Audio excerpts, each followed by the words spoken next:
Bom, nessa outra questão ainda relacionada àquele vídeo que nós acabamos de ver, sobre um experimento, né, de uma transformação isotérmica, o que que diz aqui a questão? Ele fala o seguinte: ordene as palavras para descrever a sequência de eventos apresentada no experimento do vídeo, caso não houvesse um nanômetro acoplado ao recipiente, né? Então, qual que seria que a ordem, né, que acontece lá?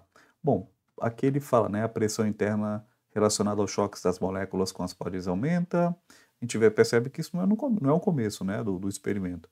E aqui ele continua, né, as moléculas de gás buscando ocupar o mesmo espaço que antes, colidem cada vez mais com as paredes, também isso não deve ser o começo. Aqui o outro seria, ao ser empurrado, o gás busca ocupar o mesmo espaço que antes. Aqui que a gente já começa a ter cara de começo, né? E aqui o êmbolo é pressionado, ou seja, esse é o começo, né? Então, o êmbolo, primeira coisa que ele faz, ele pega o êmbolo e pressiona, né, coloca lá. Aí depois, qual que é a sequência, né?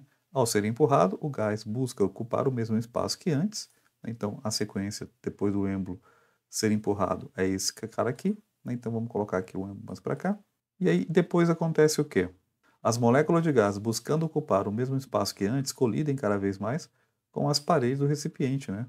Que aqui, no caso, seria aqui a ordem em sequência. E por último, a pressão interna relacionada aos choques das moléculas com as paredes aumenta, né? Porque o êmbolo ele começa a pressionar mais aí o gás contra a parede, né?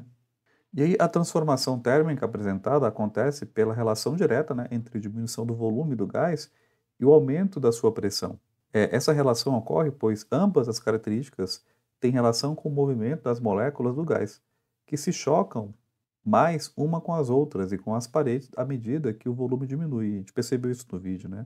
E esse movimento aumenta a pressão feita nas paredes do recipiente. Sem o nanômetro do vídeo, no caso, esse aumento não seria visível, exceto se for muito intenso, né?